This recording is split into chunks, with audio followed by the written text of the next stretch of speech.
दोस्तों नमस्कार। हम लोग विजयनगर साम्राज्य और बहमनी साम्राज्य के बारे में पढ़ रहे थे। इसके 2 पार्ट्स आ चुके हैं। अब पार्ट नंबर 3 विजयनगर साम्राज्य में अपने पढ़ेंगे।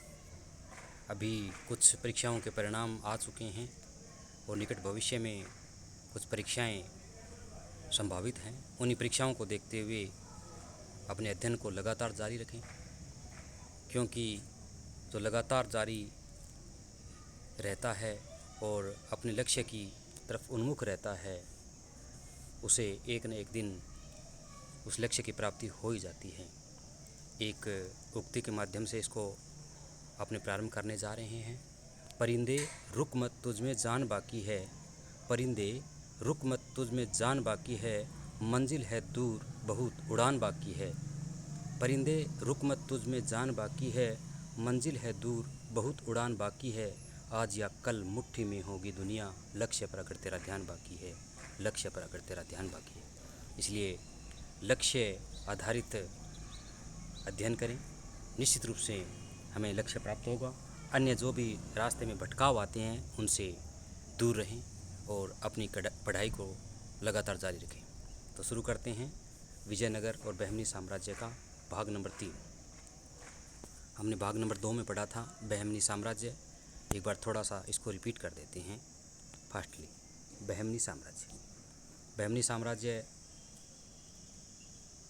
3 अगस्त 1347 ईस्वी में हसन गंगू के द्वारा प्रारंभ किया गया था। बहमनी साम्राज्य किसके द्वारा प्रारंभ किया गया था? हसन गंगू के द्वारा, जिसका अन्य नाम अलग अलग जो इतिहासकार है अलग अलग बताते हैं। उसकी प्रारंभ होने की तारीख है 3 अगस्त 1347। मोहम्मद बिन तुगलक के शासन के अंतिम दिनों में तुगलक साम्राज्य को छिन्न भिन्न करने वाले अनेक विद्रोह हुए। उन्हीं में से एक विद्रोह के फलस्वरूप बहमनी राज्य का जन्म हुआ। यानी जब दिल्ली में सल्तनत काल चल रहा था, मोहम्मद बिन तुगलक शासन था, तुगलकी शासन में, उसमें मोहम्मद बिन तुगलक का जब अंतिम समय था तो अनेक छोटे छोटे राज्य वो स्वतंत्र हो गए थे और उन्हीं स्वतंत्र राज्यों में एक राज्य बहमनी राज्य भी था। इस राजवंश की स्थापना 3 अगस्त 1347 को हसन गंगू द्वारा की गई। और हसन गंगू ने क्या किया? सुल्तान अबुल मुजफ्फर बहमन शाह नाम की उपाधि धारण की। पहला क्वेश्चन, बहमनी साम्राज्य की स्थापना कब होती है? तो 3 अगस्त 1347 को। कौन करता है? हसन गंगू। किस उपाधि के साथ करता है? तो वो है सुल्तान अबुल मुजफ्फर बहमन शाह। बहमन शाह ने अपने आप को फारस के अर्ध पौराणिक नायक इस्फांदियार के पुत्र बहमन का वंशज बता दिया। यानी बहमन शाह ने अपने आप को क्या बताया कि उसके जो पिता है या पूर्वज है वो बहमन थे। बहमन कौन था? एक अर्ध पौराणिक नायक था इस्फांदियार, उसका पुत्र था बहमन, और उसी बहमन का वंशज बताया था हसन गंगू ने अपने आप को। जबकि फरिश्ता कहता है कि प्रारंभ में वह एक ब्राह्मण गंगू का नौकर था, जिसके सम्मान में उसने गंगू बहमनी नाम धारण कर लिया। ये अलग अलग जो इतिहासकार है अपने अपने विचार प्रस्तुत करते हैं।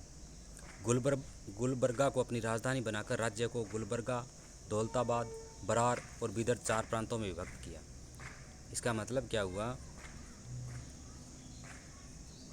जो हसन गंगू है, सुल्तान अबुल मुजफ्फर बहमन शाह, उसने राजधानी किसको बनाया? गुलबर्गा को। उसके बाद में आता है कि इन्होंने 4 प्रांतों में जो विभक्त किया था अपने साम्राज्य को, वो 4 प्रांत कौन कौन से थे? वही गुलबर्गा, दौलताबाद, बरार और बीदर। ठीक है, गुलबर्गा, दौलताबाद, बरार और बीदर। इसमें गुलबर्गा राजधानी थी। ठीक है। 1358 ईस्वी में उसका निधन हो गया था। 1347 से बहमनी साम्राज्य की स्थापना करते हैं और 1358 ईस्वी में हसन गंगू का निधन हो जाता है। बहमनी शासकों में सबसे प्रमुख शासक ताजुद्दीन फिरोज शाह बहमनी था। अनेक शासक हुए, लेकिन सबसे महत्वपूर्ण शासक कौन था? ताजुद्दीन फिरोज शाह बहमनी। ये सबसे इम्पोर्टेंट था, जिसका टाइम पीरियड रहता है 1397 से लेकर के 1422 ईस्वी। तो बहमनी शासकों में संस्थापक तो हसन गंगू था, लेकिन सर्व प्रमुख शासक किसको मानते हैं? ताजुद्दीन फिरोज शाह बहमनी, जिनका कालक्रम रहता है 1397 से लेकर के 1422 ईस्वी। वह योग्य और पराक्रमी शासक था। इसने विजयनगर के विरुद्ध 2 बार सफल सैनिक अभियान किए। यह बहमनी शासक था जिसने विजयनगर के खिलाफ 2 बार सफल सैनिक अभियान किए तथा तीसरे युद्ध में देवराय प्रथम से 1419 ईस्वी में पराजित हो गया। यानी जो सबसे सफल बहमनी शासक था जिसका नाम था ताजुद्दीन फिरोज शाह बहमनी, जिसका समय रहता है 1397 से लेकर के 1422। इसका मतलब बहमनी और जो विजयनगर साम्राज्य है इसके मध्य जो 2-3 महत्वपूर्ण युद्ध होते हैं वो ताजुद्दीन फिरोज शाह बहमनी के समय होते हैं, जिसमें प्रथम 2 में तो वह जीत जाता है, लेकिन जब तीसरा युद्ध होता है किसके साथ होता है? देवराय प्रथम के साथ। कब होता है? 1419 में। उसमें वह पराजित हो जाता है। इसका मतलब बहमनी और विजयनगर साम्राज्य के बीच में ताजुद्दीन फिरोज शाह बहमनी 2 युद्ध तो जीत जाता है, लेकिन तीसरा युद्ध जो देवराय प्रथम के साथ होता है 1419 ईस्वी में, उसमें वह हार जाता है। ठीक है। फिरोज शाह के बाद बने सुल्तान सियाजुद्दीन अहमद प्रथम। ताजुद्दीन फिरोज शाह बहमनी के बाद में शासक कौन बनते हैं? सियाजुद्दीन अहमद प्रथम आता है 1422 से लेकर के 1435 ईस्वी। उसने गुलबर्गा के स्थान पर बिदर को अपनी राजधानी बना दिया। इसका मतलब 2 फैक्ट हो गए यहाँ पे। पहला फैक्ट, ताजुद्दीन फिरोज शाह बहमनी सबसे महत्वपूर्ण 3 युद्ध करते हैं, 2 विजयनगर के खिलाफ जीत जाता है, लेकिन जब 2 युद्ध जीत जाता है, तीसरा युद्ध देवराय के साथ होता है 1419 में, उसमें वह हार जाता है। उसके बाद में उसका उत्तराधिकारी आता है। कौन आता है उत्तराधिकारी? उत्तराधिकारी आता है सियाजुद्दीन अहमद प्रथम, जिसका कालक्रम रहता है 1422 से लेकर के 1435। ये क्या करता है? ये एक नया काम करता है। इसने राजधानी बिदर को बना लिया। पहले कौन सी थी? गुलबर्गा। समझ में आई कहानी? बहमनी शासकों के बारे में बात कर रहे हैं। हसन गंगू इसका संस्थापक था और महत्वपूर्ण शासक है ताजुद्दीन फिरोज शाह बहमनी। कौन था? ताजुद्दीन फिरोज शाह बहमनी 1397 से 1422। इनका टाइम ज़रूर लिख लें। तो ताजुद्दीन फिरोज शाह बहमनी के समय बहमनी और विजयनगर साम्राज्य में 3 युद्ध होते हैं, जिसमें प्रथम 2 युद्धों में तो ताजुद्दीन जीत जाता है, लेकिन जब तीसरा युद्ध होता है कब? 1419 में, उस समय देवराय प्रथम से वह हार जाता है। ठीक है। उसके बाद में ताजुद्दीन फिरोज शाह बहमनी के बाद में 1422 में इसका उत्तराधिकारी बनता है सियाजुद्दीन अहमद प्रथम, जिसका कालक्रम 1422 से लेकर के 1435 है। वह आते ही क्या करता है? पहले जो गुलबर्गा राजधानी थी उसको बिदर में रिप्लेस कर देता है, यानी गुलबर्गा को छोड़ करके नई राजधानी बना लेता है जिसका नाम है बिदर। उसने अपने शासनकाल में वारंगल पर हमला कर उसके शासक को पराजित कर मार डाला। ठीक।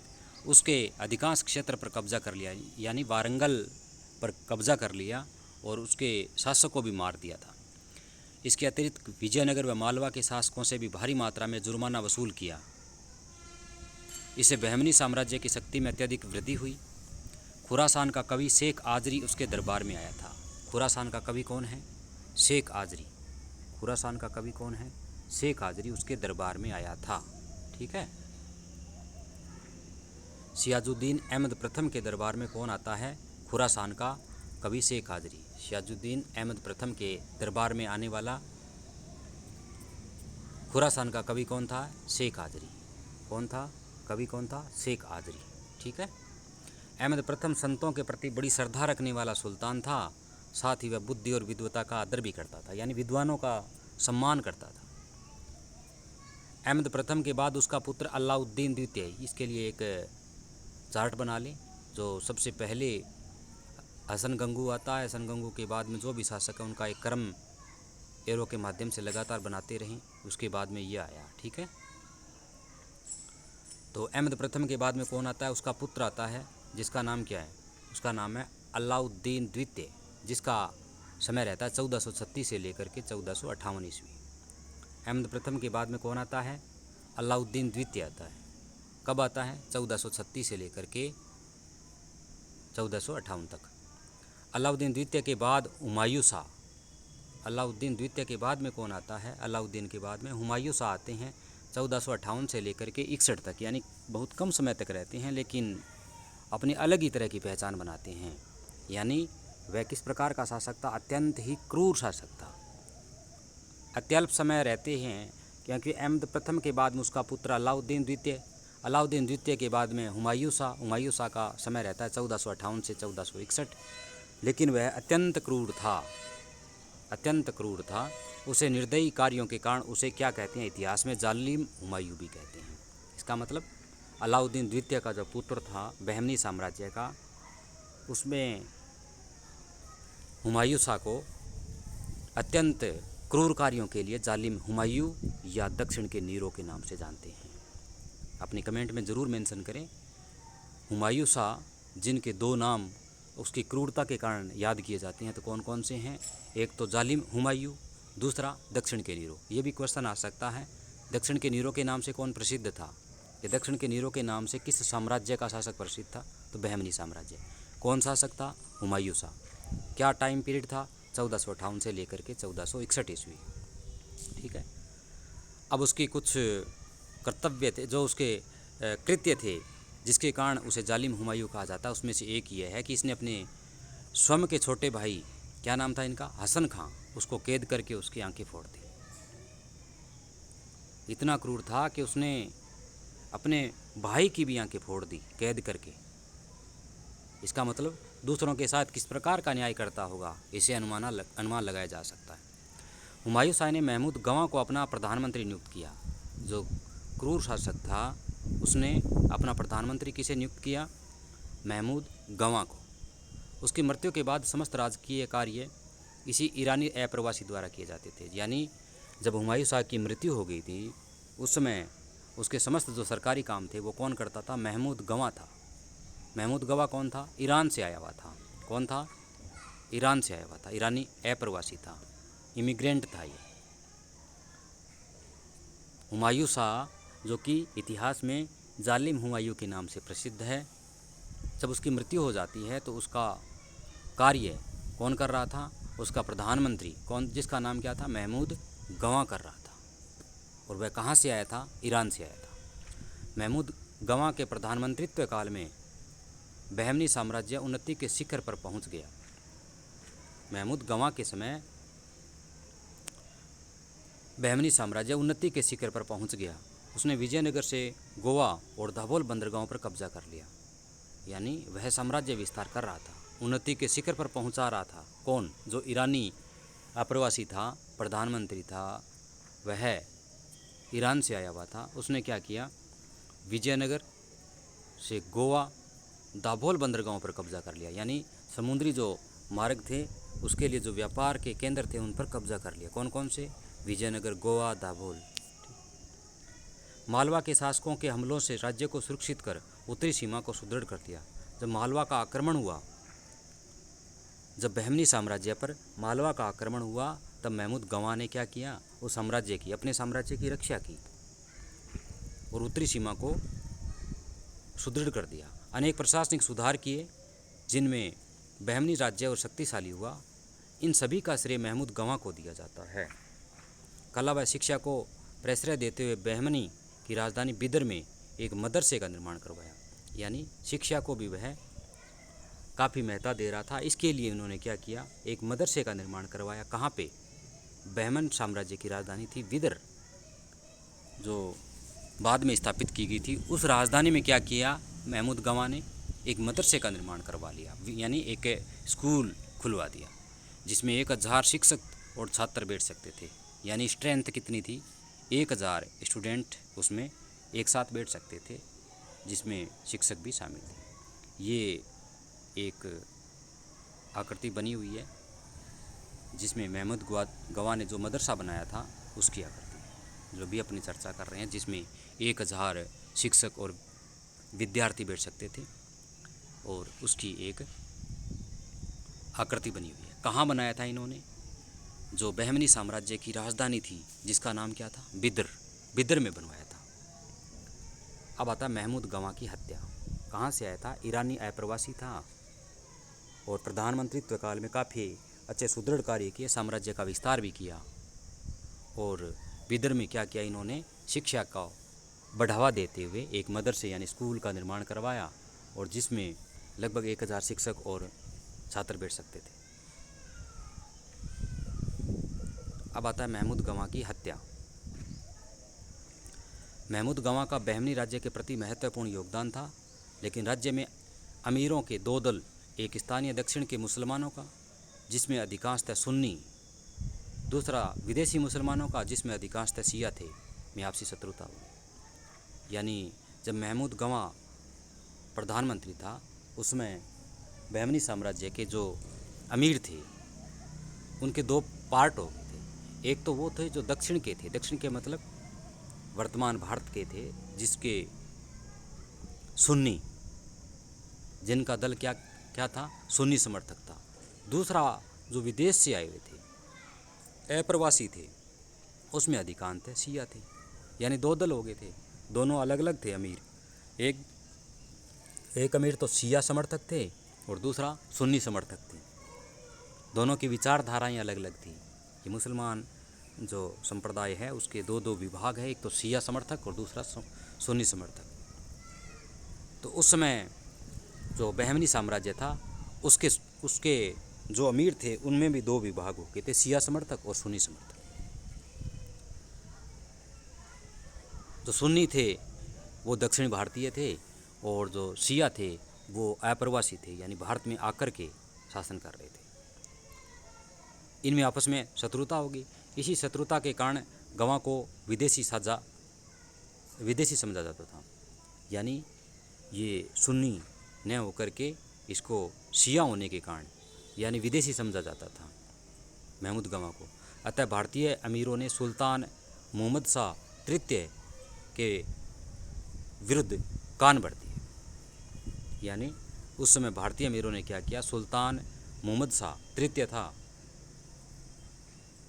को उसके विरुद्ध यानी महमूद गवाह के विरुद्ध कान भर दिए। ये भारतीय नहीं है, फिर भी यहाँ शासन कर रहा है। 1482 ईस्वी में सुल्तान की आज्ञा से उसकी हत्या कर दी गई। यानी विदेशी होने के कारण सुल्तान ने आज्ञा दी कि महमूद गवाह की हत्या कर दी जाए। तो महमूद गवाह की हत्या कर दी गई थी 1482 में, क्योंकि भारतीय थे वो सुन्नी समर्थक थे और जो विदेशी थे वो शिया समर्थक थे, और महमूद गवाह हैं वह भी शिया समर्थक था। इसी कारण से जो सुल्तान था जिसका नाम महमूद शाह तृतीय था, उनके कान भर दिए गए और फिर महमूद तृतीय ने ही आदेश दे दिया कि उनकी हत्या कर दी जाए। तो 1482 ईस्वी में महमूद गवाह की हत्या करवा दी गई। इस घटना से आंतरिक संघर्ष और बढ़ गया तथा बहमनी वंश का पतन आरंभ हो गया। बहमनी राज्य 5 प्रदेशों में बंट गया, क्योंकि पहले ही 2 भागों में विभक्त थे अमीर लोग। अब क्या, महमूद गवाह की हत्या के बाद 1482 में जब उसकी हत्या हो जाती है, उसके बाद में बहमनी साम्राज्य और टुकड़ों में बंट गया, 5 भागों में बंट गया। महमूद गवाह की हत्या कब होती है? 1482 ईस्वी में। उसकी हत्या के बाद में बहमनी साम्राज्य 5 भागों में बंट जाता है। कौन कौन से हैं, एक बार इनको हाईलाइट कर देते हैं। पहला बीजापुर, याद कर लो, अभी रट लो।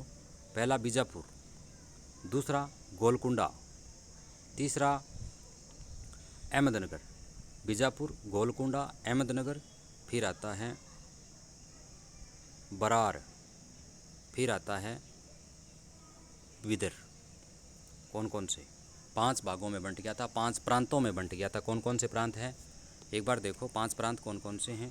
पहला बीजापुर, दूसरा गोलकुंडा, तीसरा अहमदनगर, चौथा बरार, 5वां बिदर। एक बार रिपीट करो। पहला बीजापुर, बीजापुर की स्थापना आदिल शाह ने की थी, ये भी लिखना है। बीजापुर की स्थापना किसने की? आदिल शाह ने।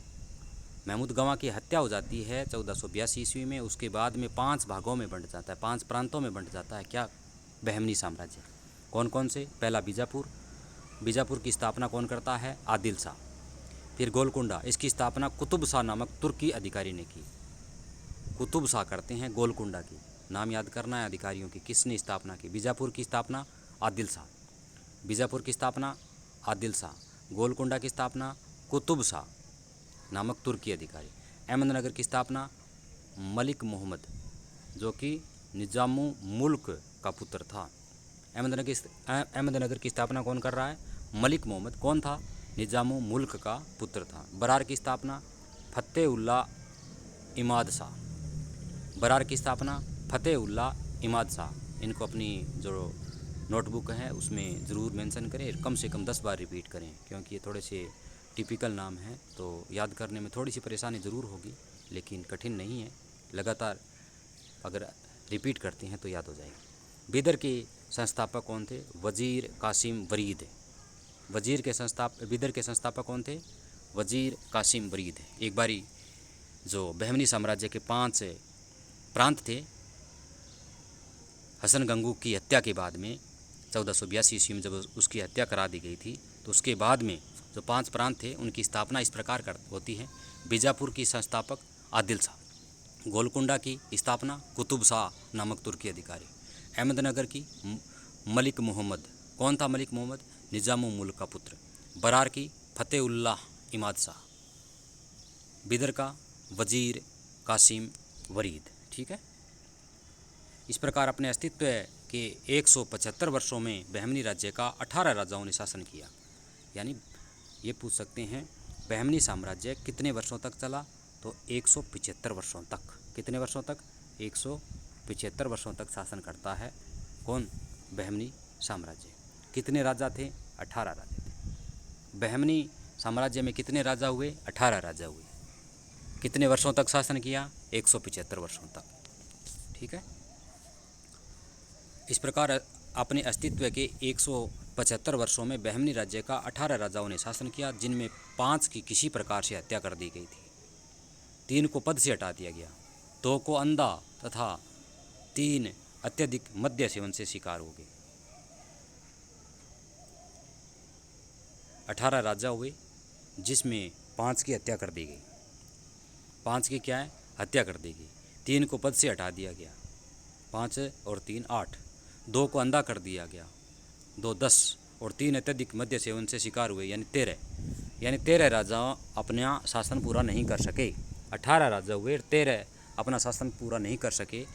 क्यों नहीं कर सके? इनका विस्तार है कि 5 राजाओं की हत्या कर दी, 3 को पद से हटा दिया गया, 2 को अंधा कर दिया गया और 3 अत्यधिक नशे के सेवन के कारण शिकार हो गए और अपना शासन पूरा नहीं कर सके। अब आता है बहमनी साम्राज्य के पतन के कारण। कुछ तो अपने पहले भी देख चुके हैं, कुछ राजाओं की हत्या कर दी गई थी, आपसी मनमुटाव था, और हसन गंगू की जो हत्या की गई थी जिसमें शिया और सुन्नी विवाद हो गया था। इस प्रकार के अनेक कारण थे। फिर भी अपने देख लेते हैं बहमनी साम्राज्य का पतन क्यों हुआ। बहमनी साम्राज्य के पतन के अनेक कारण थे। उनमें मुख्य रूप से बहमनी राज्य का 2 प्रतिद्वंदी दलों में विभक्त हो जाना था। मोहम्मद शाह तृतीय स्वयं अयोग्य था। पहला तो कारण क्या है? 2 प्रतिद्वंदी दल। कौन कौन से? शिया और सुन्नी जो मुसलमान थे उसमें विभक्त हो जाना।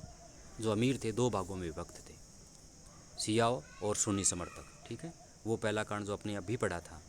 मोहम्मद शाह तृतीय स्वयं अयोग्य था, ये उसका कारण है। अगला कारण पतन के कारण नंबर 1 2 प्रतिद्वंदी दल शिया और सुन्नी में विभक्त होना। दूसरा कारण मोहम्मद तृतीय था, वह स्वयं अयोग्य था। अयोग्य हो गया तो इसका मतलब शासन चलाने में तो वह कामयाब नहीं होगा। साथ ही उसके उत्तराधिकारी भी निर्बल सिद्ध हुए। तीन कारण हो गए, यानी निर्बल उत्तराधिकारी। अगला कारण क्या है? निर्बल उत्तराधिकारी। 3 कारण हो गए। पहला कारण क्या था? 2 प्रतिद्वंदी दल जिसमें एक का नाम है शिया और दूसरे का सुन्नी, इनमें बंट गया था अमीर लोग। दूसरा कारण मोहम्मद तृतीय जो स्वयं अयोग्य था।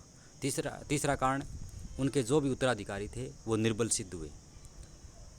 प्रांतीय सूबेदार स्वतंत्र होने लगे। अगला कारण क्या था? जो प्रांतीय सूबेदार थे ना, वो भी स्वतंत्र होने लगे थे। अपनी स्वतंत्रता केंद्रीय सत्ता के अधीन से अलग हो गए थे। पड़ोसी हिंदी राज्यों जैसे उड़ीसा, वारंगल, कांची, विजयनगर से लगातार संघर्षों के कारण सैनिक शक्ति क्षीण होने, यानी लगातार संघर्ष के कारण क्या हुआ? क्षीण हो गई इनकी सैनिक शक्ति। लूटपाट से एकत्र अथवा संपत्ति के कारण शासक आराम पसंद और भोग विलासी हो गए थे। इन्होंने क्या किया? अथाह संपत्ति थी, अकूत संपत्ति थी, जिसके कारण क्या हुए? इनके शासक आलस्यग्रस्त हो गए, भोग विलासी हो गए थे। ये इसका कारण था। 17वीं शताब्दी में मुगल शासकों ने विभाजित बहमनी राज्य के 500 प्रदेशों को अपने साम्राज्य में मिला लिया था। 17वीं शताब्दी में क्या किया, मुगलों ने इनके जो भी 5 प्रांत विभक्त थे इन सभी को क्या किया, मुगल साम्राज्य में मिला लिया। तो मुगल साम्राज्य ने इसको मिला लिया था कब, 17वीं शताब्दी में। पता चला बहमनी साम्राज्य के पतन के कारण। क्यों पतन हुआ उसका, 175 वर्षों तक शासन किया और 18 राजा हुए, जिसमें पहला कारण तो ये था कि इनके शासकों को पूरा कार्यकाल नहीं करने दिया गया। ठीक है, कुछ राजाओं की हत्या कर दी, अंधा कर दिया गया, धोखे से हटा दिया गया। ठीक है, कुछ अयोग्य थे। तो पतन के कारण पहला 2 प्रांतों में विभक्त हो गया था, 2 भागों में बंट गया था। कौन, अमीरों का गुट, एक शिया समर्थक दूसरा सुन्नी समर्थक। ये पतन का पहला कारण। दूसरा कारण, मोहम्मद शाह तृतीय स्वयं अयोग्य था। इसके मतलब अनेक राजा भी अयोग्य थे। तीसरा, उसके जो उत्तराधिकारी थे निर्बल सिद्ध हुए, उसके शक्तिशाली शासक नहीं थे। चौथा कारण, प्रांतीय सूबेदार स्वतंत्र होने लगे। पांचवा कारण, जो हिंदू पड़ोसी राजा थे जिसमें उड़ीसा, वारंगल, कांचीर, विजयनगर, उनके साथ लगातार संघर्ष चल रहा था, जिसके कारण उनकी सैनिक शक्ति कमज़ोर हो गई। पांचवा कारण, जो लूटपाट से धन मिलता था इनको, उस धन का नशे की प्रवृत्ति, भोगविलासी में काम में ले गए थे, जिसके कारण अपने शासन पर ज़्यादा ध्यान नहीं दे पाए और बहमनी साम्राज्य के पतन का कारण बने। उसके बाद में जो बची खुची शक्ति थी 17वीं शताब्दी में मुगलों ने उन 500 प्रांतों को अपने साम्राज्य में मिला लिया, यानी मुगल साम्राज्य में मिला लिया। ठीक है, ये बहमनी साम्राज्य के पतन के कारण थे। अब है विजयनगर और बहमनी साम्राज्यों का संघर्ष। ये बहुत ही महत्वपूर्ण है। विजयनगर और बहमनी साम्राज्यों के बीच में जो संघर्ष है उसको पढ़ते हैं, किस प्रकार का संघर्ष था।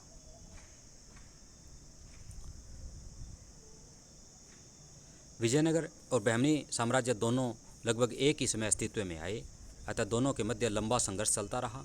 इस संघर्ष के अनेक कारण थे जिन्हें हम भौगोलिक, राजनीतिक, आर्थिक, सामरिक रूप से विभक्त कर सकते हैं। भौगोलिक रूप से कृष्णा और तुंगभद्रा के बीच के दोआब पर प्रभुत्व के लिए हमेशा से इन राज्यों के मध्य संघर्ष चलता रहा। यानी बहमनी और विजयनगर साम्राज्य के बीच में संघर्ष के अनेक कारण थे, जिसमें एक तो एक साथ दोनों अस्तित्व में आए तभी एक दूसरे के साथ लड़ाई कर रहे थे। दूसरा, जो साम्राज्य विस्तार की नीति थी वो दोनों ही साम्राज्यों की थी, जिसमें कृष्णा और तुंगभद्रा के बीच का जो उपजाऊ दोआब का क्षेत्र, दोआब का मतलब आब कहते हैं नदी को, आब पानी का पर्यायवाची भी हैं, यानी इन दोनों नदियों के बीच का जो उपजाऊ क्षेत्र था उस क्षेत्र पर दोनों ही शक्तियाँ कब्जा करना चाहती थी। इसके लिए इन राज्यों के बीच में लगातार संघर्ष चलता ही रहता था। कौन कौन से क्षेत्र थे, एक तो कृष्णा और दूसरा तुंगभद्रा नदी। राजनीतिक कारण में बहमनी व विजयनगर राज्यों की साम्राज्यवादी नीति थी। बहमनी साम्राज्य के 3 और मालवा, गुजरात व उड़ीसा जैसे शक्तिशाली राज्य थे।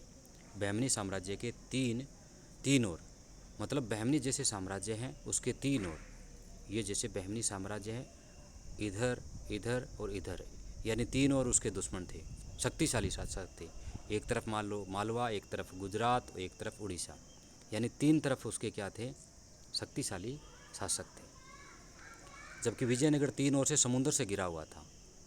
यानी बहमनी साम्राज्य में क्या था, 3 ओर तो शक्तिशाली शासक थे और विजयनगर के पास 3 ओर समुद्र था। इसका मतलब 3 ओर से विजयनगर साम्राज्य सुरक्षित था।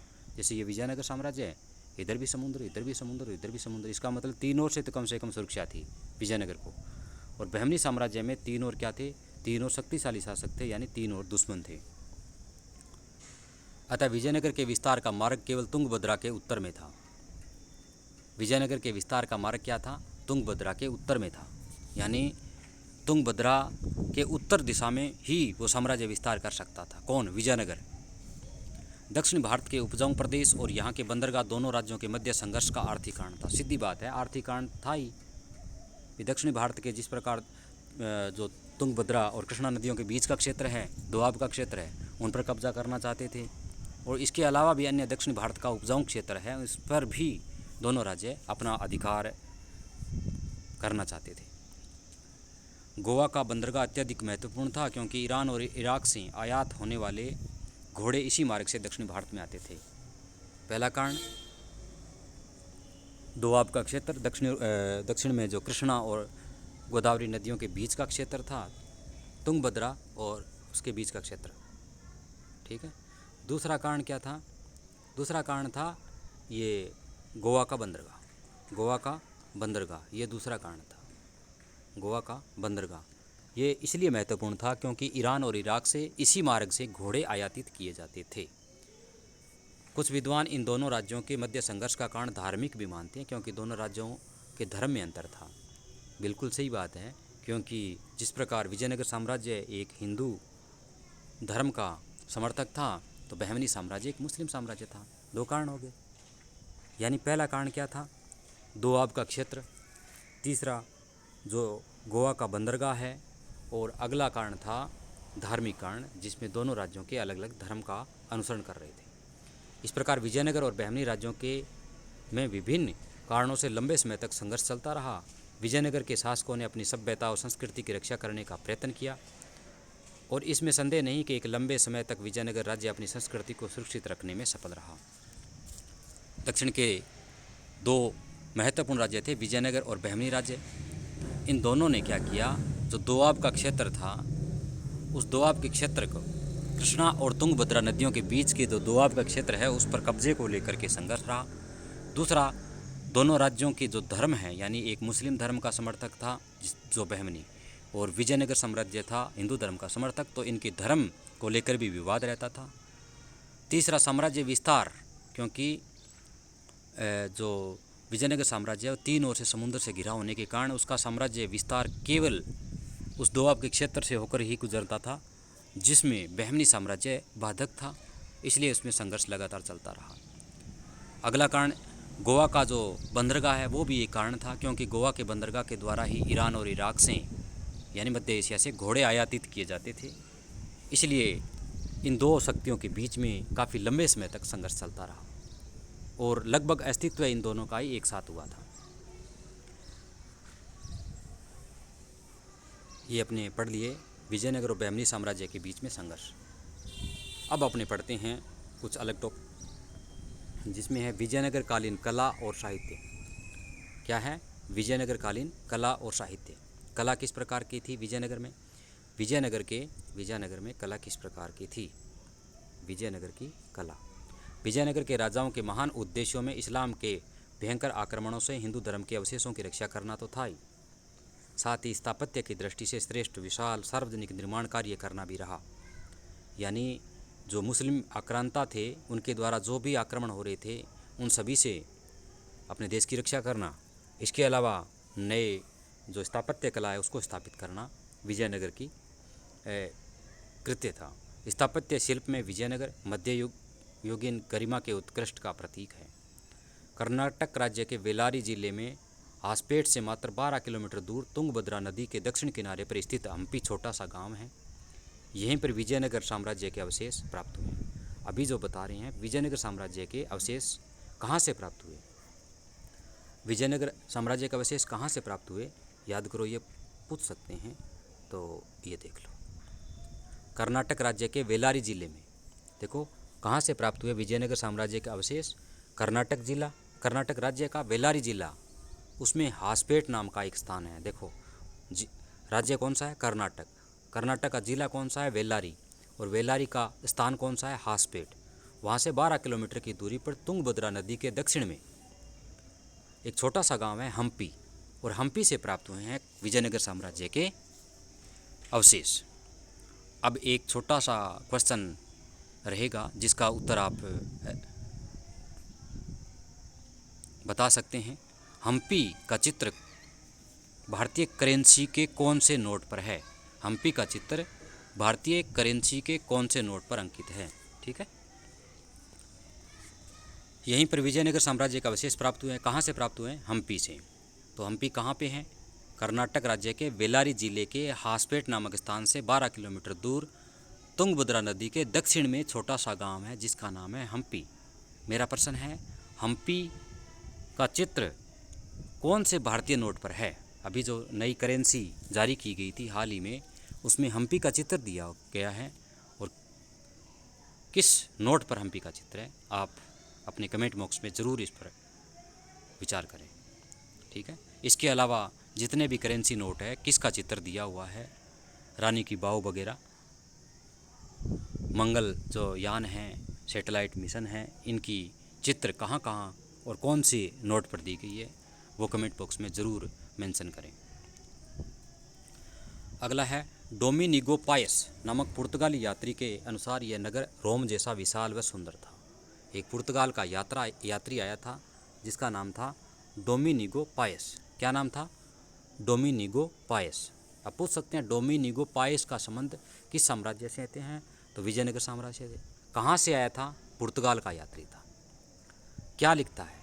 वह लिखता है कि यह नगर कौन सा? विजयनगर की बात कर रहा है, क्यों जो हम्पी से प्राप्त हुआ है।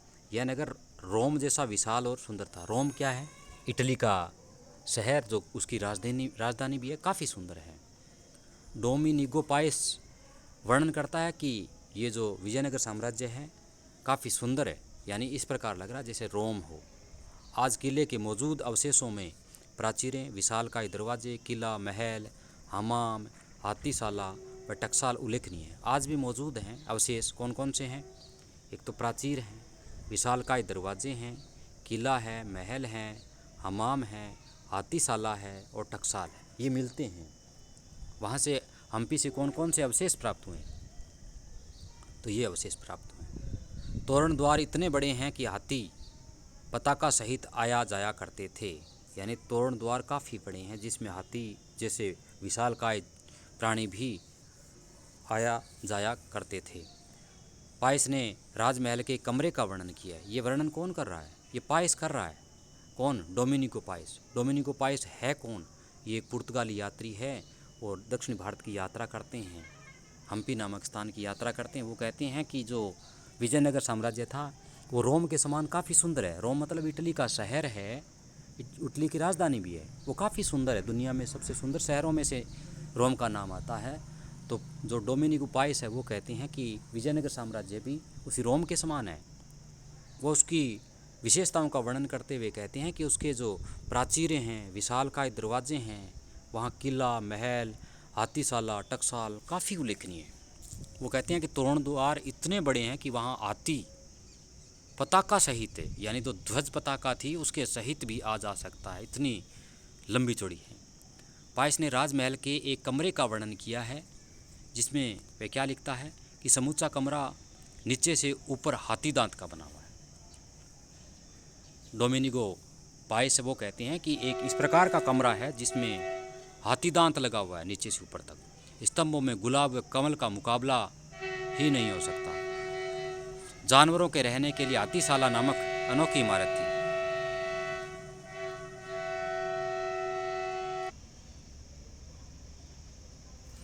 तो पायस ने क्या किया है, काफ़ी वर्णन किया है कितनी सुंदरता थी उसकी। जानवरों के रहने के लिए हाथीशाला नामक अनोखी इमारत थी। इस इमारत के मेहराब कमल की आकृति के थे जो इस्लामी शैली का उदाहरण है। ये डोमिनिगो पायस है वो वर्णन कर रहा है विजयनगर साम्राज्य का। विजयनगर में मंदिरों का एक समूह पाया गया है। इसमें विठल स्वामी मंदिर सबसे अलंकृत है।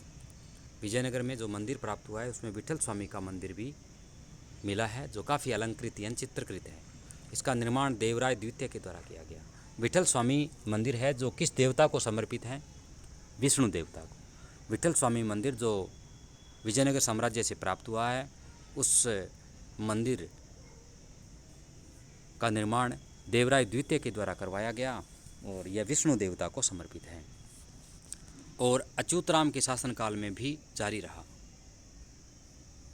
यानी इसका निर्माण क्या है, देवराय द्वितीय ने शुरू किया और अच्युतराम जो शासक था उस समय भी करवाया। यानी विठल स्वामी विष्णु मंदिर है, उसका निर्माण देवराय द्वितीय और अच्युतराम दोनों शासकों के द्वारा करवाया गया। गोपुरों से युक्त 3 प्रवेश द्वार वाले इस मंदिर की मुख्य विशेषता पाषाण रथ है, यानी पत्थर के जो रथ मंदिर।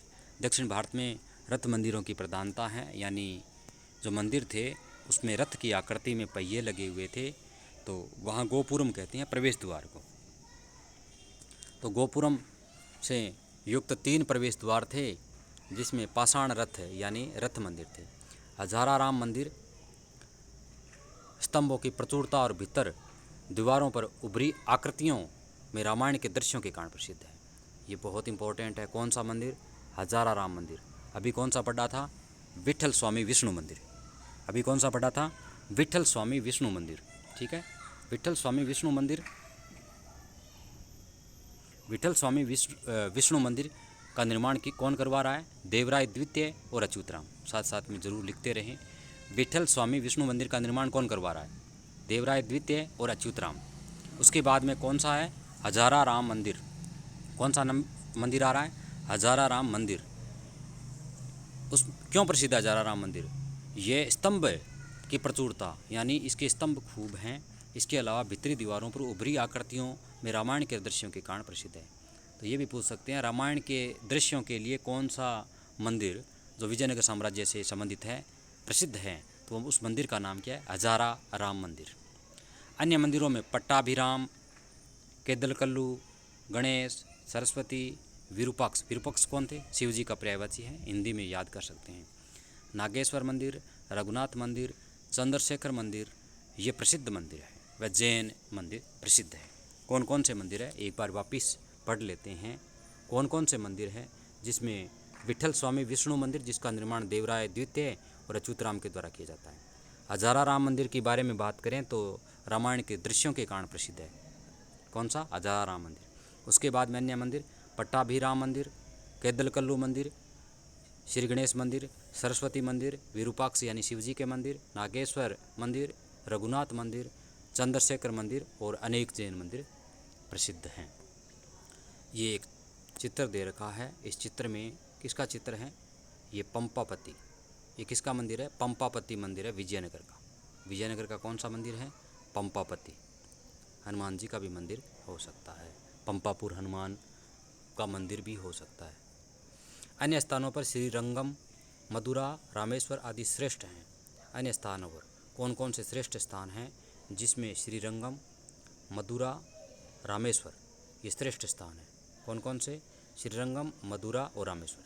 विजयनगर जिसे समृद्धि के शिखर पर पहुंचने में 3 शताब्दियों तक का समय लगा, उसे 3 माह के तालिकाटा युद्ध ने खंडहरों में बदल दिया। यानी जब उसका विकास हुआ विजयनगर साम्राज्य का तो 3 शताब्दी लगी, लेकिन एक युद्ध जिसको तालिकोटा कहते हैं, उस युद्ध ने 3 महीने में उसे बर्बाद कर दिया। 3 शताब्दी जिसको निर्माण में लगे, 3 महीने में तालिकोटा युद्ध ने उसे समाप्त कर दिया था। किंतु आज भी ये खंडहर सैलानियों के आकर्षण का केंद्र है। सन 1986 में यूनेस्को ने हम्पी को विश्व विरासत सूची में शामिल किया। बहुत महत्वपूर्ण है। यानी पहली बात, विश्व विरासत सूची में शामिल कौन कौन से स्थल हैं, उसमें एक स्थल हम्पी भी है। और कब शामिल किया यूनेस्को ने? 1986 में। तो 1986 में विजयनगर साम्राज्य से एक स्थल को शामिल किया गया विश्व धरोहर सूची में। कौन सा? यूनेस्को ने 1986 में हम्पी को। ठीक है, हम्पी में स्मारक व बचे खुचे अवशेष विश्व की अनमोल निधि है। यूनेस्को ने विश्व विरासत सूची में हम्पी को कब शामिल किया? 1986 में। इसमें आज भी अनेक अवशेष प्राप्त होते हैं। अब आता है विजयनगर साम्राज्य का साहित्य। विजयनगर के लगभग सभी शासकों ने संस्कृत, तेलुगु, तमिल और कन्नड़ साहित्य को प्रोत्साहन दिया। पहली बात, लैंग्वेज कौन कौन सी थी? संस्कृत, तेलुगु, तमिल और कन्नड़। पूछ सकते हैं कौन सी भाषाओं में विजयनगर साम्राज्य में साहित्य लिखा गया? तो संस्कृत, तेलुगु, तमिल और कन्नड़, इन भाषाओं में लिखा गया। सायण व माधव 2 भाइयों को विजयनगर के दरबार में आश्रय प्राप्त था। ये भाई थे, कवि थे, इनको क्या है? आश्रय प्राप्त था। दोनों विद्वान बुक्का प्रथम की राज्यसभा में थे। बुक्का जो प्रथम था यानी हरिहर प्रथम का पुत्र बुक्का प्रथम, जो कि विजयनगर साम्राज्य का संस्थापकों में से आता है, हरिहर और बुक्का, उसमें बुक्का था, उसकी राज्यसभा में थे सायण और माधव। तो प्रश्न बन गया ना, कौन सा प्रश्न बना? सायण और माधव 2 भाई विजयनगर के दरबार में कब रहते थे? तो उत्तर आएगा बुक्का प्रथम के समय। बुक्का प्रथम के समय कौन कौन से थे? सायण और माधव। ठीक है, माधव ने सुदर्शन संग्रह नामक ग्रंथ लिखा। माधव ने कौन सा ग्रंथ लिखा? सुदर्शन संग्रह नामक ग्रंथ लिखा। सायण वेदों का भाष्यकार था। माधव और सायण किसके दरबार में थे? तो बुका प्रथम के। इनका क्या योगदान था? माधव ने सुदर्शन संग्रह लिखा। माधव ने क्या लिखा? सुदर्शन संग्रह। कमेंट बॉक्स में ज़रूर लिखें, जिससे रिपीटेशन हो जाएगा और याद करने में आसानी होगी। माधव ने क्या लिखा? सुदर्शन संग्रह। सायण ने क्या किया? वेदों पर टीकाएँ लिखी, भाष्यकार था। कृष्ण देव राय का शासनकाल जिस प्रकार राजनीति, युद्ध और कला के क्षेत्र में एक स्वर्ण युग था, उसी प्रकार साहित्य के क्षेत्र में भी था। वह स्वयं भी विद्वान, कवि और संगीतज्ञ था। कृष्ण देव राय स्वयं भी विद्वान, कवि और संगीतज्ञ था और विद्वानों का आश्रयदाता भी था। तेलुगु साहित्य को प्रोत्साहन देते हुए भाषा में आमुक्तमाल्यदा की रचना की। यानी कृष्ण देव राय ने कौन सी रचना की? आमुक्तमाल्यदा। ये आपने पहले भी पढ़ चुके हैं। कृष्ण देव राय की कौन सी रचना है? आमुक्तमाल्यदा। कौन सी रचना की? आमुक्तमाल्यदा। कौन सी भाषा में लिखी? तेलुगु भाषा में। कौन सी भाषा में लिखी आमुक्तमाल्यदा कृष्ण देव राय ने? तेलुगु भाषा में। ठीक है। विक्रमादित्य के दरबार में 9 रत्नों के समान ही कृष्ण देव राय के दरबार में अष्ट दिग्गज तेलुगु भाषा के 8 कवि थे। जिस प्रकार विक्रमादित्य के दरबार में कौन थे? 9 रत्न थे। विक्रमादित्य के दरबार में कौन थे? 9 रत्न। उसी प्रकार कृष्ण देव राय के दरबार में क्या थे? अष्ट दिग्गज। क्या थे अष्ट दिग्गज? कमेंट बॉक्स में ज़रूर लिखें, यद्यपि अपने देख रहे हैं। अष्ट दिग्गज किसके दरबार में थी? आ चुका है RS एग्ज़ाम में, और इस एग्ज़ाम में भी आगे लगभग चांस बने रहते हैं। अष्ट दिग्गज का संबंध किससे हैं? तो कृष्ण देव राय और विजयनगर साम्राज्य से। कृष्ण देव राय ने जो अपने दरबार में तेलुगु भाषा के 8 कवि रखे थे, उन्हीं दरबारियों को क्या कहते थे? अष्ट दिग्गज। ठीक है। अष्ट दिग्गज कृष्ण देव राय के दरबार में तेलुगु भाषा के, ये भी पूछ सकते हैं कौन सी भाषा के थे? तेलुगु भाषा के 8 जो कवि थे वो अष्ट दिग्गज कहलाते थे। इसके समय का सबसे दिलचस्प व्यक्ति कौन था? तेनालीराम। अष्ट दिग्गजों में एक कौन था? तेनालीराम। उसने पांडुरंग महात्म्य तथा उद्भट्टाचार्य चरित्र की रचना की। तेनालीराम के द्वारा कौन कौन सी रचनाएं की गई थी? तेनालीराम के द्वारा कौन सी रचनाएं की गई? एक तो पांडुरंग महात्म्य, उद्भट्टाचार्य चरित्र, ये रचनाएं लिखी गई थी। यानी अष्ट दिग्गज से तेलुगु भाषा के 8 कवि कृष्ण देव राय के, उसमें तेनालीराम भी एक था। और तेनालीराम ने क्या क्या लिखा? पांडुरंग महात्म्य, उद्भट्टाचार्य चरित्र। तेनालीराम की रचनाएं कौन कौन सी है? कमेंट बॉक्स में ज़रूर लिखते जाएं। तेनालीराम की रचना कौन कौन सी है? पांडुरंग महात्म्य और उद्भट्टाचार्य चरित्र। कृष्ण देव राय के दरबारी संगीतकार लक्ष्मी नारायण ने संगीत सर्वोदय पुस्तक लिखी। एक दरबारी और था कृष्ण देव राय का, जिसका नाम क्या था? लक्ष्मी नारायण। लक्ष्मी नारायण कौन था? संगीतकार था। उसने क्या लिखा? संगीत सर्वोदय। तो संगीत सर्वोदय किसकी रचना है? लक्ष्मी नारायण की, जो कृष्ण देव राय के दरबार में था। अष्ट दिग्गज थे उसके दरबार में तमिल भाषा के, और तेनालीराम भी उसके दरबार में था, और संगीतकार लक्ष्मी नारायण भी था। और संगीतकार लक्ष्मी नारायण के द्वारा संगीत सर्वोदय पुस्तक लिखी गई, जो किस विषय था? उसका विषय था संगीत। ये अपने पढ़ा था विजयनगर साम्राज्य की कला। अब अपने पढ़ते हैं बहमनी कालीन कला और साहित्य। बहमनी साम्राज्य में किस प्रकार की कला विकसित हुई? बहमनी शासक कला, विज्ञान और विद्या के उदार संरक्षक थे। इन्हें किलों के निर्माण के रूप में जाना जाता है। कला मर्मज्ञ पर्सी ब्राउन, ये भी पूछ सकते हैं पर्सी ब्राउन का संबंध किससे हैं? तो पर्सी ब्राउन एक यूरोपीय हैं जिसका संबंध है कला से। पर्सी ब्राउन कौन थे? एक कला मर्मज्ञ थे, ने इस काल के किलों को फ्रांस के किलों के समकक्ष माना। यानी पर्सी ब्राउन ने क्या किया? उन्होंने कहा था कि बहमनी काल में जो भी किले थे वो फ्रांस के किलों के समान हैं। फ्रांस में जिस प्रकार के किले बने हुए थे उसी के समकक्ष माने जाते हैं बहमनी काल के किले। ये कौन कह रहा है? पर्सी ब्राउन कह रहा है। गुलबर्गा तथा बिदर की प्रसिद्धि सुदृढ़ किलों के कारण है। गुलबर्गा और बिदर के किले प्रसिद्ध थे। क्यों थे? क्योंकि वो सुदृढ़ थे। गुलबर्गा की जामा मस्जिद, दौलताबाद स्थित चांद मीनार ईरानी शैली में बने हुए थे। बहमनी साम्राज्य में जो भी इमारतें हैं उसमें गुलबर्गा की जामा मस्जिद, दौलताबाद का चांद मीनार, ये सारे के सारे ईरानी शैली में बने हुए थे।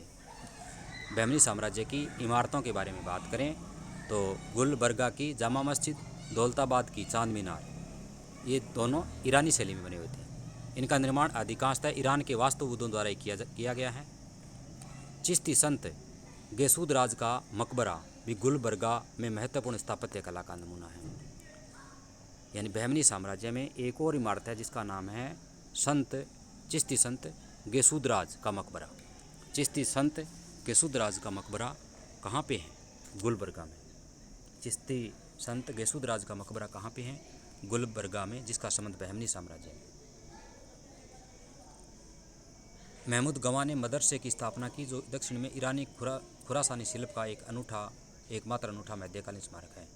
महमूद गवाह ने मदरसे की स्थापना की, जो दक्षिण में ईरानी खुरासानी शिल्प का एकमात्र अनूठा मध्यकालीन स्मारक है। बहमनी राज्य ने उत्तर व दक्षिण के बीच सांस्कृतिक सेतु का काम किया। बहमनी साम्राज्य ने क्या किया?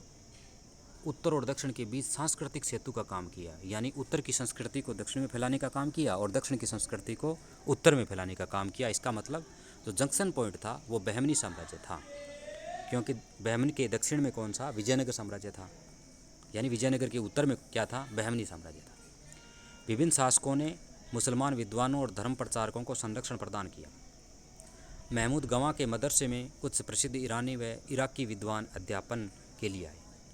महमूद गवाह ने जो एक मदरसा बनाया था, अभी अपने एक चित्र देखा था जिसमें 1000 विद्यार्थी और शिक्षक बैठने की व्यवस्था थी।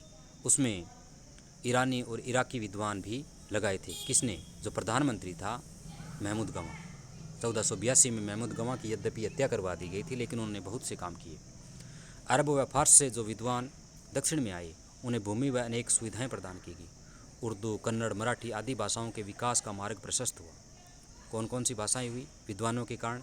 उर्दू, कन्नड़, मराठी आदि अनेक भाषाओं का विकास हुआ। फरिश्ता, महमूद अली कबाली, सैयद अली हकीम, निजामुद्दीन गिलानी आदि विद्वानों को प्रश्रय मिला।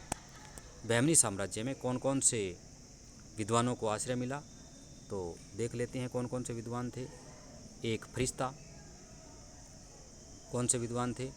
एक बात करते हैं फरिश्ता की, दूसरा महमूद अली कबाली की, फिर सैयद अली हकीम की, नाम ज़रूर लिखें। निजामुद्दीन गिलानी, कौन कौन से हैं जिन्हें बहमनी साम्राज्य में आश्रय मिला? वो विद्वान थे फरिश्ता। तो फरिश्ता के बारे में अपने लगभग पढ़ते हैं। तो फरिश्ता का संबंध किस साम्राज्य से है? तो बहमनी साम्राज्य से। बहमनी साम्राज्य में फरिश्ता, महमूद अली कबाली, सैयद अली हकीम, निजामुद्दीन गिलानी, इन विद्वानों को आश्रय मिला हुआ था। इस प्रकार बहमनी राज्य में एक नव मुस्लिम संस्कृति का विकास हुआ, जिसने स्थानीय उत्तर भारतीय विदेशी मुसलमानों का मिश्रण था। इस वंश ने दक्षिण भारत की राजनीति व संस्कृति को लंबे समय तक प्रभावित किया। ठीक है, ये अपने पढ़ा है विजयनगर और बहमनी साम्राज्य। अब आपने जो भी पढ़ा है उसके मुख्य रूप से महत्वपूर्ण जो बिंदु है एक बार थोड़ा फास्टली रिपीट कर देते हैं। विजयनगर दक्षिण के मुस्लिम राज्यों के विरुद्ध एक सफल और सुदृढ़ हिंदू राज्य था। विजयनगर क्या था? दक्षिण का एक सुदृढ़ हिंदू राज्य था जो हरिहर और बुक्का के द्वारा स्थापित किया गया था। हरिहर प्रथम इसका प्रथम शासक था।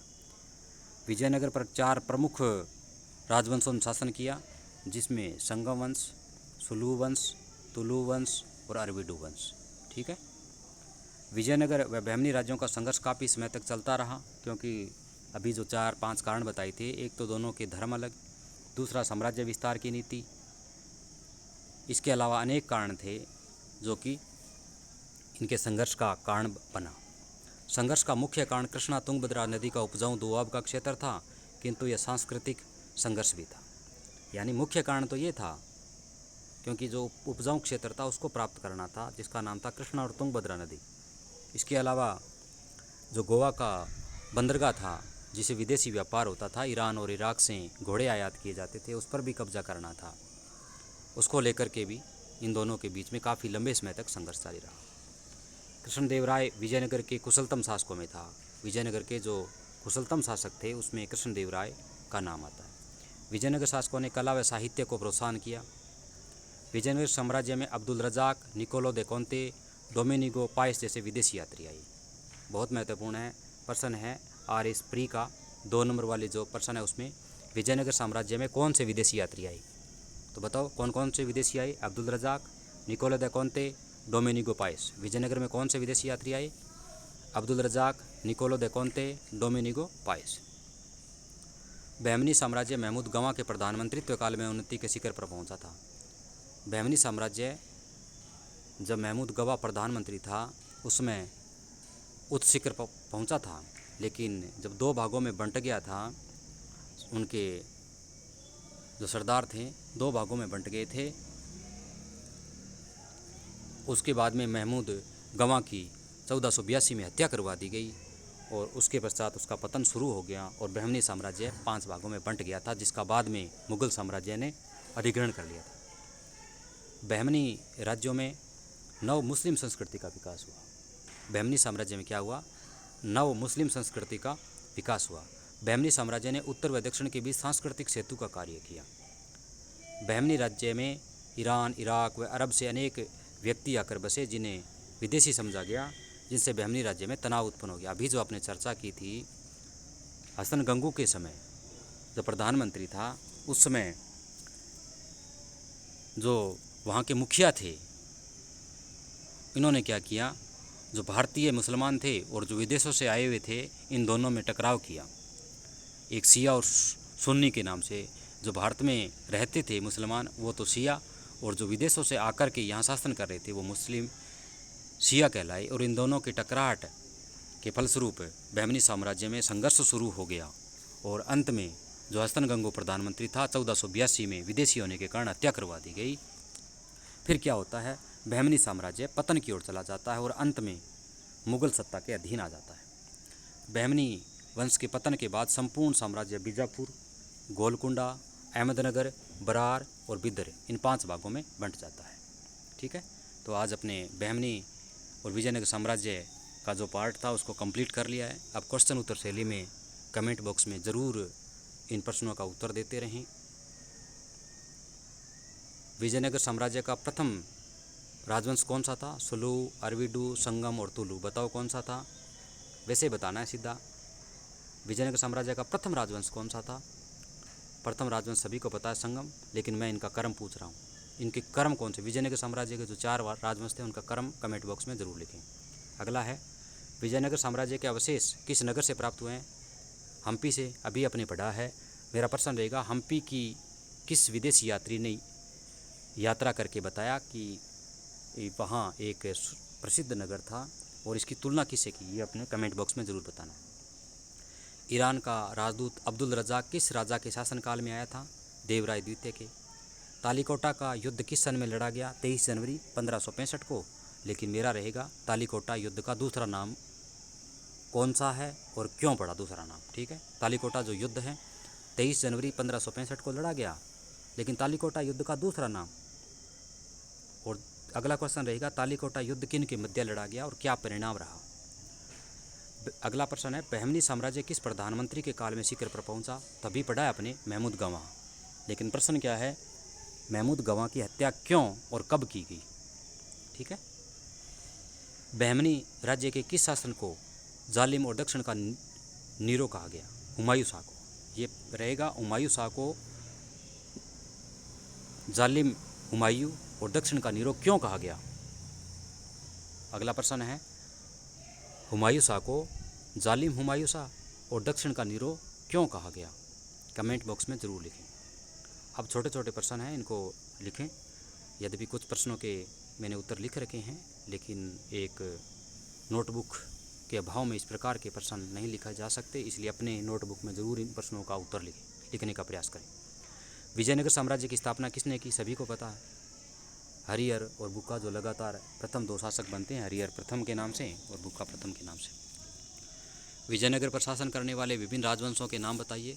कर्म याद करना है, संगम, सुलू, तुलु और अरविडू। ठीक है, कंपीली के किस शासक की रानियों ने जोहर व्रत का पालन किया था? कंपिल देव ने जब उस पर आक्रमण कर दिया 1327 में, तब मजबूरन उसकी रानियों को जोहर करना पड़ा। वेद मार्ग प्रतिष्ठापक की उपाधि धारण करने वाले शासक का नाम क्या था? बुक्का प्रथम। यानी जो दूसरा शासक था विजयनगर साम्राज्य का, जिसका नाम क्या था? बुक्का प्रथम, जो कि विजयनगर साम्राज्य के संस्थापक शासकों में भी था। उसने क्या है, वेद मार्ग प्रतिष्ठापक की उपाधि धारण की। इसका मतलब जो हिंदू धर्म है उसको पुनः स्थापित करने वाला, यानी जो हिंदू धर्म है उसमें वेद पवित्र ग्रंथ है और वेदों की प्रतिष्ठा को पुनः स्थापित करने वाला वेद प्रतिष्ठापक कहलाता है। और ये उपाधि धारण करने वाला शासक था बुक्का प्रथम। अगला प्रश्न है, देवराय प्रथम ने किन 2 नदियों पर बांध बनाए? तो नदियाँ कौन सी थी? तुंगभद्रा और हरिद्रा।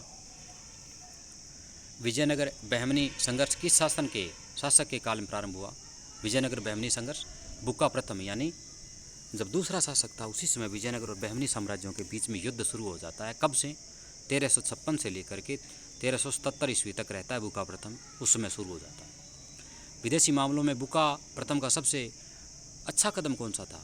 विदेशी मामलों में बुक्का प्रथम का सबसे अच्छा कदम चीन में एक राजदूत भेजना। इसका मतलब विदेशी जो सिस्टम था, विदेशी व्यापार था या विदेशी संबंध थे, उसमें सुधार करना बुक्का प्रथम का अच्छा कदम था कि उन्होंने अपना एक राजदूत चीन में भेज दिया। किस इतालवी मतलब इटालियन यानी इटली का, किस इटालवी यात्री ने विजयनगर साम्राज्य की यात्रा की? उसका नाम क्या था? निकोलो दे कोंते। कौन था? निकोलो दे कोंते। अगला प्रश्न है, विजयनगर के दरबार में किन 2 विद्वान भाइयों को आश्रय प्राप्त था? कौन थे विद्वान भाई? सायण और माधव। नाम लिखते जाओ। विजयनगर के दरबार में कौन से 2 विद्वान भाई थे? एक सायण और दूसरा माधव।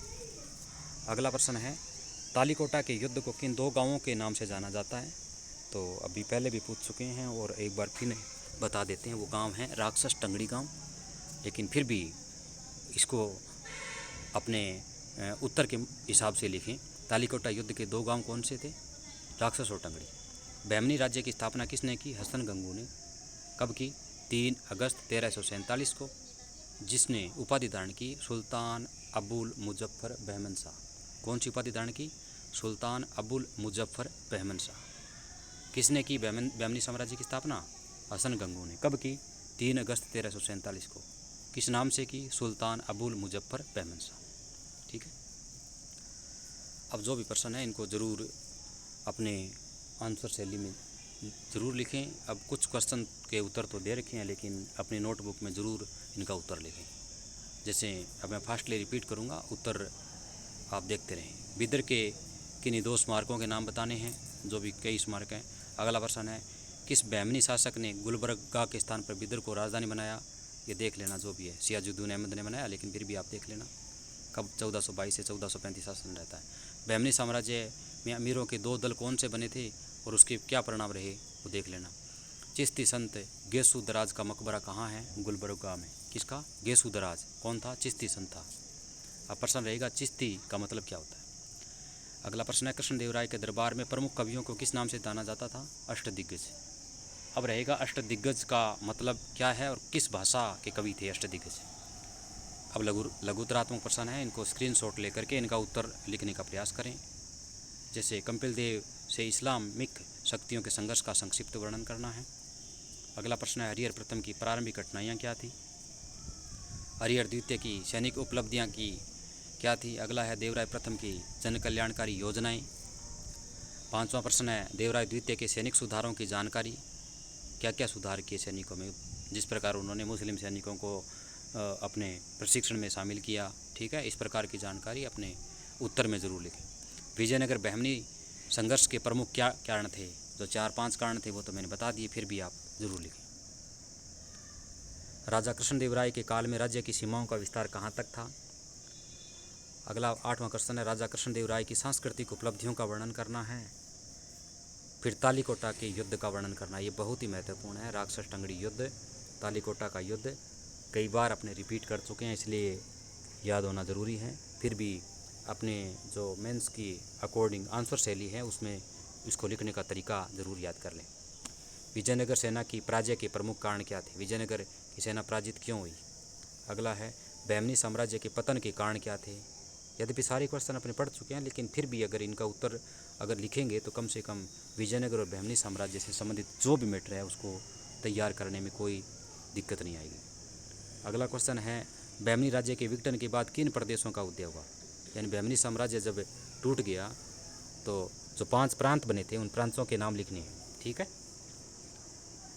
हसन गंगू की हत्या हुई थी 1482 में, उसके बाद में 5 प्रांतों में बंट गए और 5 प्रांतों के नाम लिखते हुए बताना है कि जब बहमनी साम्राज्य में इन 500 प्रांतों पर कब्ज़ा किया मुग़ल सत्ता ने, उसमें 5 प्रांतों के नाम क्या क्या थे। ठीक है, अगला क्वेश्चन है महमूद गवाह का बहमनी साम्राज्य के प्रति योगदान क्या रहा। इसका मतलब महमूद गवाह ने शिक्षा के क्षेत्र में, साम्राज्य विस्तार के क्षेत्र में जो प्रधानमंत्री था और फिर शिया और सुन्नी के संघर्ष में हत्या हो जाती हैं, तो उसका योगदान क्या था ये लिखना है। विजयनगर याद रखना है, इनकी उत्तर कम से कम 50 शब्दों में लिखना है। विजयनगर कालीन स्थापत्य कला की जानकारी, विजयनगर काल में कौन कौन सी स्थापत्य कला थी, यानी किस प्रकार के मंदिर महल जो भी थे, जो अवशेष प्राप्त हुए हैं अभी हम्पी वगैरह में, उनमें कौन कौन से इमारतें थी, उनकी जानकारी, मंदिर कौन कौन से थे, वो इसमें लिखना है। बहमनी कालीन कला का संक्षिप्त वर्णन करना है, विजयनगर कालीन साहित्य का वर्णन करना। अब बड़े प्रश्न आते हैं जिसमें कम से कम 100 से 150 शब्दों तक अपना उत्तर दे सकते हैं। विजयनगर साम्राज्य के उत्थान और उस पर शासन करने वाले प्रमुख शासकों का वर्णन करना है। इसका उत्तर लिखते समय ध्यान रखना है, पहली बात एक डायग्राम बनाएं, विजयनगर साम्राज्य ऊपर, विजयनगर साम्राज्य के कौन कौन से वंश और इस वंश के प्रमुख कौन कौन से शासक हुए हैं, मुख्य शासक, और फिर इनका योगदान। इस प्रकार से बनाते हैं तो काफ़ी महत्वपूर्ण रहता है। अगला प्रश्न है कृष्णदेव राय की गिनती विजयनगर के महानतम शासकों में की जाती है। इस कथन के आधार पर उसकी सैनिक और सांस्कृतिक उपलब्धियों का वर्णन करना है। कृष्णदेव राय के द्वारा जो भी कार्य किए उनको अपने कम से कम 100 से 150 शब्दों में लिखना है। तीसरा प्रश्न है बहमनी साम्राज्य के उत्थान और पतन का कारण, 150 शब्दों में। बहमनी साम्राज्य को महमूद गवाह की सेवाओं का विस्तृत वर्णन, ये रिपीट हो रहा है, लेकिन यही प्रश्न 2 नंबर वाले क्वेश्चन आते हैं, यही क्वेश्चन 5 नंबर वाले क्वेश्चन आते हैं, यही 10 नंबर वाले में अपने लिखने की शैली है उसमें सुधार करना है। मेंस के अकॉर्डिंग बात कर रहा हूँ। अगर 2 नंबर वाले में आते हैं तो कम से कम 10 से 15 शब्दों में, अगर 5 नंबर वाले आते हैं तो लगभग 50 शब्दों में, और 10 नंबर वाले आते हैं तो 100 से लेकर के 110 और 150 तक भी जा सकते हैं शब्दों में उत्तर लिखना है। तो आज अपने विजयनगर और बहमनी साम्राज्य का भाग 3 पढ़ा, इसमें आप अंत तक बने रहे, इसके लिए आप सभी का धन्यवाद। और मेरा एक निवेदन आपसे रहेगा, इस वीडियो को ज़्यादा से ज़्यादा लाइक, शेयर और कमेंट ज़रूर करें, और जो भी मैंने प्रश्न यहाँ आपसे पूछे हैं उन प्रश्नों को ज़रूर कमेंट बॉक्स में मेंशन करें, ताकि कम से कम विजयनगर और बहमनी साम्राज्य को तो बार बार रिपीट न करना पड़े, क्योंकि लगभग 2 से 3 बार तो इसी वीडियो में ही ये प्रश्न रिपीट हो चुके हैं। तो रिपीट की जो प्रक्रिया अगर एक बार और कर लेते हैं वीडियो को, तो मेरे हिसाब से काफ़ी समस्या हल हो जाएगी। आप सबसे एक बार मेरा पुनः निवेदन रहेगा भी आप इस चैनल को, अपना जो चैनल है RANVEER, ठीक है, फिर FULEJI, रणवीर फुले जी, इस चैनल को ज़रूर सब्सक्राइब करें और अधिकतम लोगों से सब्सक्राइब करवाएं। आप सभी ने काफ़ी समय तक मुझे धैर्यपूर्वक सुना, इसके लिए आप सभी का धन्यवाद, और आपका दिन शुभ हो और आपका भविष्य शानदार हो। धन्यवाद। Thank you. वंदे मातरम।